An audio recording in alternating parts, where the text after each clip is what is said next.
Welcome to the Deep Dive, where we cut through the noise and zero in on the most insightful knowledge just for you.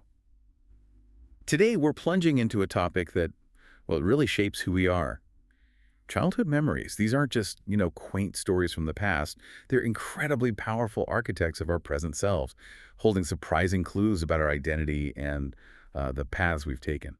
That's absolutely right. And our goal with this deep dive is really to explore some specific childhood recollections shared in our source material. We're looking to unearth not just the common threads that connect us all, but also those really unique perspectives that define us as individuals.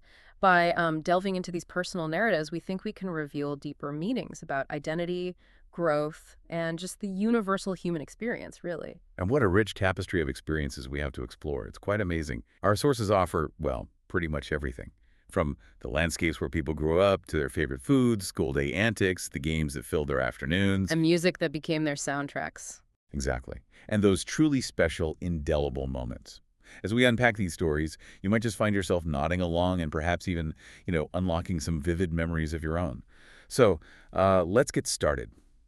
Okay, let's begin with the very stage upon which these formative years unfolded, the landscapes of childhood.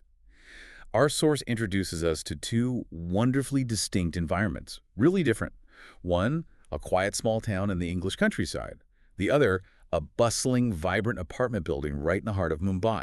Polar opposites almost. Right. In the English countryside, we picture a classic red brick house, big backyard, complete with a swing set. Very idyllic. But in Mumbai, there was no yard at all.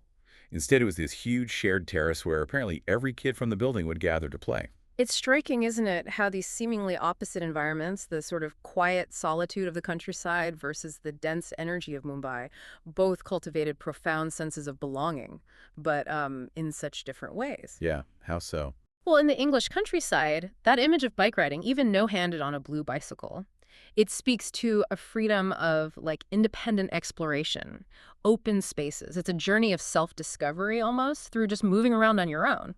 Makes sense. But contrast that with the Mumbai Terrace, where cricket was played almost every evening until dark. This wasn't just a game. It was like a daily masterclass in communal living, negotiation, finding your space within this vibrant, shared human tapestry. Right. Constant interaction. Exactly. It highlights that the feeling of freedom and connection isn't necessarily dependent on physical space alone, but maybe more on the type of interaction that space encourages. That makes so much sense. Okay, so from the places we played, let's shift focus to something incredibly potent for memory. Food. Oh, the connection between taste, smell, and nostalgia is just, it's profound, isn't it? Absolutely. It hits you right away. We hear about a grandmother's utterly delicious apple pies. Apparently the whole house would fill with the smell of cinnamon and sugar. Served warm with vanilla ice cream. Classic. Oh, perfect. And then from Mumbai, there's the beloved pav bhaji. A spicy vegetable mash with buttered bread, often enjoyed on weekends, especially, it seems, during cricket matches. Ah, the weekend ritual. Yeah. Yeah. And there's a really vivid memory attached to that, too. A busy street food stall, the cook yelling orders, flipping food with lightning speed. You can almost picture it. It's remarkable how these specific tastes and smells become such powerful emotional anchors, isn't it? That cinnamon sugar aroma, it's not just a scent.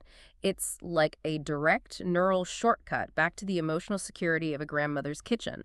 Warmth, family, a specific kind of love. Totally. And the pav bhaji, often eaten amidst the energy of a cricket match or a bustling street, that connects directly to cultural experiences, communal gatherings, and that memory of the street food cook with their lightning-fast movements and shouted orders. That's not just about the food's taste. No, it's maybe about the first thrilling encounter with the vibrant, intense rhythm of the city. It teaches a child to observe, to anticipate, to be part of something bigger. These memories are just deeply woven into our family traditions and cultural identity, way beyond just eating. Absolutely. Okay, from comforting aromas and bustling stalls, let's step into the structured world of classrooms. School days. A shared experience for so many, yet always so distinct in the details. We learned both individuals wore uniforms, though apparently not always with much enthusiasm. Sounds about right. Yeah. One school was just a 10-minute walk with a best friend every single day. Nice routine. When it came to subjects, there was a clear love for English and art, constantly drawing it in notebooks apparently, which contrasted with an excitement for science, even in a tiny lab with old equipment, just for the thrill of seeing smoke or bubbles. The simple joys of science. Right. And of course, school wouldn't be school without a few trouble stories. On one hand, falling asleep and actually snoring during history class. And on the other, forgetting homework 3 days in a row and having to stand outside with a sign saying, "I will do my homework." Wow, that's quite the punishment. But memorable, I bet. This really highlights how even within structured places like school, these early experiments in personal agency and individual interests start to define us. The shared experience of uniforms, yeah, it creates a common external identity, but inside the classroom, kids are already carving out their unique selves, that love for English and art or the fascination with a science experiment. These aren't just preferences, they're like early indicators of passions, learning styles, and those trouble stories. They're actually fascinating glimpses into early acts of self-definition or maybe coping mechanisms, the snoring in history. Perhaps a subtle protest against, I don't know, rote learning, or just drifting off somewhere more interesting. And the public display with the sign, yeah, it speaks to accountability, but maybe also a kind of humorous resilience in the face of minor rebellion. These moments, funny or challenging, show how identity is shaped not just by what you're taught, but how you react to it, what you choose to focus on. That sign story is so vivid. Speaking of finding your own path, let's delve into the world of play, the games and hobbies that really filled childhood free time. Outdoors, we hear about classic games, hide and seek, hopscotch, and a apparently wild, rough game called British Bulldog. Oh, I remember that one. Definitely rough. Indoors, when it rained, it was Monopoly, Snakes, and Ladders. Standard stuff. For one person, though, the dominant outdoor game was definitely cricket or tag on that famous terrace we mentioned. Back to the terrace. Always back to the terrace. And then, of course, video games started to appear. A Game Boy, hours spent on Pokemon, leading to inevitable sibling fights over whose turn it was. The classic struggle. Right. Contrasting with someone who didn't have a console at home but often enjoyed PlayStation at a cousin's house. It's clear that play is just this universal human need, isn't it? And the variety of games tells us so much about skill development, social learning. Physical games like British Bulldog or cricket, they cultivate athleticism, strategic thinking, even understanding social dynamics. Yeah, figuring out the pecking order. Exactly. Board games like Monopolies, they're not just about luck. They're early lessons in negotiation, planning, managing disappointment maybe. And the emergence of video games, even early ones like Game Boy or PlayStation, introduce new ways of engaging with stories, challenges. Different kind of immersion. Totally. And those sibling fights over the Game Boy, they're classic scenarios for learning negotiation, emotional regulation, the tricky dynamics of sharing whether you liked it or not. It's also interesting how not having a home console led to a different social experience, maybe making shared play at a cousin's house feel more special, something to look forward to. Yeah, scarcity makes it valuable. It's incredible how much we learn just from playing. Okay, now let's talk about the soundtracks and screens that defined childhood entertainment. We've got a definite obsession mentioned with cartoons. SpongeBob SquarePants, Powerpuff Girls, Arthur.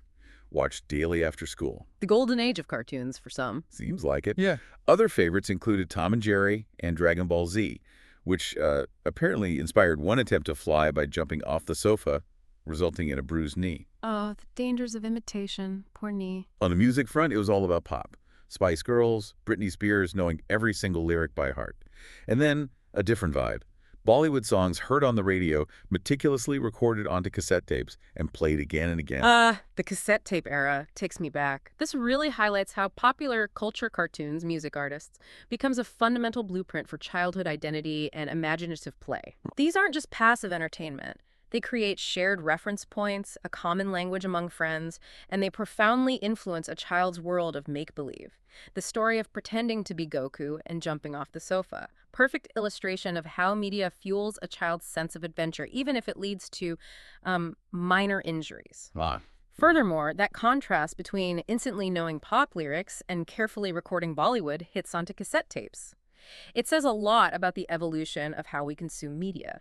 That act of recording, rewinding, replaying it wasn't just listening. It was an active, tangible engagement. Maybe it imbued the music with a different kind of value, a personal investment, compared to just streaming today. That's a really good point. From those ephemeral sounds and sights, let's shift to something more tangible. The treasures collected and cherished during childhood. We hear about collecting stickers and stamps, meticulously filling albums. And also, cricket cards and marbles enthusiastically traded during recess. The playground economy. Exactly. What's even more fascinating, I think, is the practice of writing letters to a pen pal in Canada, sending photos and stickers with every letter. And there was a real magic described in just waiting for that mail to arrive, running to the door when the postman's bike was heard. Oh, that's lovely. It really underscores the deep significance of collecting as a childhood activity.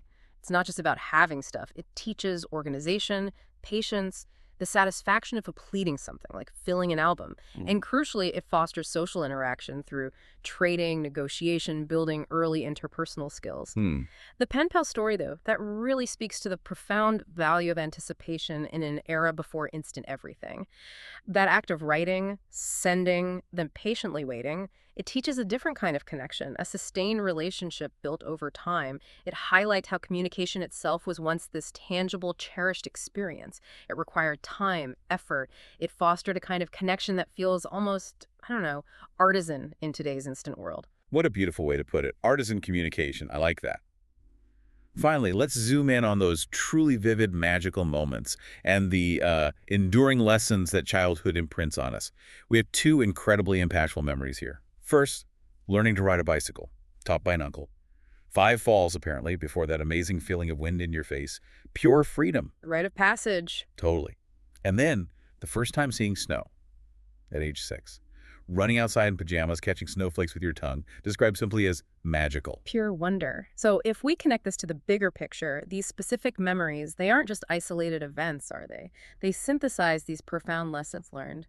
The bicycle story isn't just about learning a skill, it's a masterclass in resilience. Right, getting back up again. Exactly. Each of those 5 falls wasn't really a failure, but a micro lesson in persistence, building the very mental muscle that helps us bounce back throughout life, and then finally getting that reward. And the first snow, that pure moment of wonder, newness, it highlights our innate capacity for joy, finding the extraordinary in the everyday. It shows how new experiences, especially early on, can profoundly shape our whole worldview. Yeah. Ultimately, these early experiences, they teach us about resilience, kindness, creativity. And what's truly powerful, as the source beautifully puts it, is that we carry those memories with us forever. They don't just stay in the past. They continue to shape who we are, influencing our core values, our perspectives right now. It's not just about what happened, but what's stuck, and why those moments still resonate so deeply. And what a journey that was, diving deep into those rich and detailed childhood memories from our source material. It's truly amazing how a handful of personal anecdotes can reflect so much about universal experiences, yet remain so uniquely individual. Absolutely. And as you reflect on this deep dive, maybe consider the unique memories that stand out to you personally, those distinct moments, or even just, sensory details, a smell, a sound that resonate most strongly. What do these specific, powerful recollections tell you about your own development, your core values, or maybe the universal threads that connect all our childhoods, no matter how different they seem on the surface? Like we said, it's often not just about what happened, but what stuck, and thinking about why those particular moments still have such a powerful hold on you. We hope this deep dive has encouraged you to revisit your own childhood, perhaps even prompting a smile or a moment of quiet reflection. We'd love for you to think about, or maybe even share, a favorite memory of your own sometime.